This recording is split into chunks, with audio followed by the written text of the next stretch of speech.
Hi friends, welcome back to my channel Uma's life Tamil. நம்ம இன்னைக்கு என்ன பார்க்க போகிறோம்னா சம்பார் ரவை கிச்சடியை ஆல்ரெடி குக்கர் வெர்ஷனை நம்ம பார்த்துட்டோம். இப்போ ஓப்பன் பாட்டில் எப்படி செய்கிறதுன்றதை பார்க்குறோம்.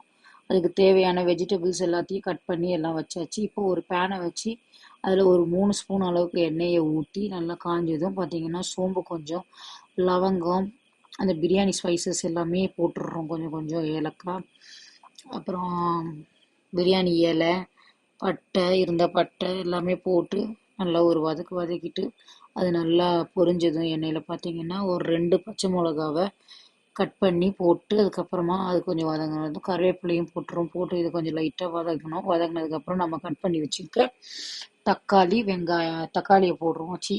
தக்காளின்னு சொல்கிறோம் பார்த்தீங்களா, வெங்காயத்தை நீட்டு வாக்கில் நான் கட் பண்ணி வச்சுருக்கேன். அந்த வெங்காயத்தை போட்டு நல்லா ஒரு வதக்கிட்டு அதுக்கப்புறம் என்ன பண்ணுறோம் பார்த்தீங்கன்னா, இந்த சம்பார் ரவை பார்த்தீங்கன்னா நம்மளுக்கு ரொம்ப ஹெல்தி, உடம்புக்கு டயபெட்டிக் ஃப்ரெண்ட்லியும் கூட, எல்லாருக்குமே ரொம்ப டயட்டில் ஹெல்ப் பண்ணும், ஹெல்த்துக்கு ரொம்ப நல்லது. இஞ்சி பூண்டு பேஸ்ட் போட்டு வதக்குறோம் அப்படின்னு நான் இதையும் சொல்லிட்டு அதையும் சொல்கிறேன். இது உங்களுக்கு வெயிட் லாஸ்லேருந்து எல்லாத்துக்குமே ஹெல்ப் பண்ணும். பார்த்தீங்கன்னா நம்ம இந்த மாதிரி காயெல்லாம் போட்டு செய்யும்போது கொஞ்சம் ஃப்ளேவர்ஃபுல்லாகவும் இருக்கும். நம்ம பசங்களுக்கும் சரி, பிடிக்காதவங்க கூட அதை ஈஸியாக சாப்பிடுவாங்க.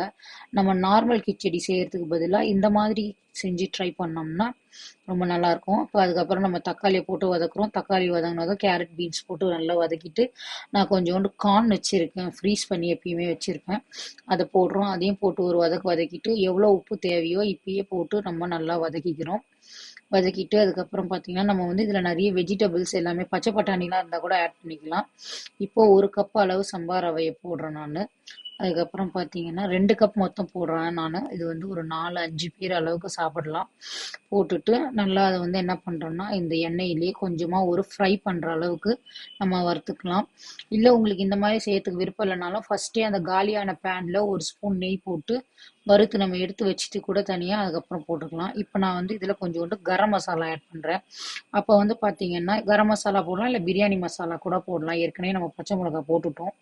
பிரியாணி மசாலாவை போட்டு நல்லா ஒரு வதக்கிட்டு தண்ணி, 1 கப்புக்கு 2 கப் அளவு தண்ணின்னு சொல்லிட்டு நம்ம ஒரு 4 கப் அளவு தண்ணி அதில் ஊற்ற போகிறோம். ஊற்றிட்டு அதை நல்லா கலக்கி விடணும். உப்பும் கரெக்டாக இருக்கா என்னன்றதை நம்ம செக் பண்ணி பார்த்துக்கணும். தண்ணி ஊற்றி நல்லா ஒரு கலக்கிட்டு பத்தலைன்னா இந்த ஸ்டேஜில் நம்ம உப்பு ஆட் பண்ணிக்கலாம். லாஸ்ட்டாக நம்ம சேர்த்தோம்னா ஓரளவுக்கு நல்லா இருக்காது, அங்கங்கே அப்படியே ஒட்டிகிட்டு இருக்கும். அதனால் ஆட் பண்ணிவிட்டு இப்போ தண்ணி பாருங்கள் லைட்டாக கொதி வர ஆரம்பிக்குதா. இந்த ஸ்டேஜில் என்ன பண்ணுறோம், மூடிட்டு நம்ம அப்பப்போ அதை திறந்து லைட்டாக மிக்ஸ் பண்ணி விடணும். நம்ம வீடியோவை நீங்கள் ஃபஸ்ட் டைம் பார்க்குறீங்க, நம்ம சேனலுக்கு புதுசாக வந்திருக்கீங்கன்னா உங்களுக்கு இந்த வீடியோ பிடிச்சி இருக்குன்னு சொல்லலாம், லைக் பண்ணி ஷேர் பண்ணி நமக்கு சப்ஸ்கிரைப் பண்ணிக்கோங்க. அப்போ தான் உங்களுக்கு வீடியோ ரெகுலராக வரும். இப்போ நம்ம இந்த ஸ்டேஜில் நம்ம பிரியாணி செய்கிற மாதிரி இதில் புதினா கொஞ்சோண்டு அலசி கட் பண்ணி வச்சுருக்கோம், அதையும் ஆட் பண்ணிக்கிறோம். ஆட் பண்ணிவிட்டு நல்லா கொதி வரும்போது ஒரு மூடி போட்டு மூடிட்டு காயெல்லாம் வேகணும், அந்த ரவையும் வேகணும். அது வரைக்கும் தான் டைம். பாருங்க அப்படி லைட்டாக கொதி வருதா, காய் இல்லைன்னா போய் அப்படியே மேலே கீழே நின்றுடும். அதனால் நம்ம லைட்டாக ஓப்பன் பண்ணி கிளறி விட்டுட்டு மூடுறோம் ரெகுலர் இன்டர்வல்ஸில். அப்போ தான் அடி பிடிக்காமல் இருக்கும். பாருங்க ஓரளவுக்கு ரெடி ஆயிடுச்சு. உங்களுக்கு இந்த மாதிரி இல்லாமல் இன்னும் பலன்னு வேணும்னா 1க்கு 1.5 அளவு கூட ஊற்றிக்கலாம். இப்போ பாருங்க சூப்பர் ஆயிடுச்சு.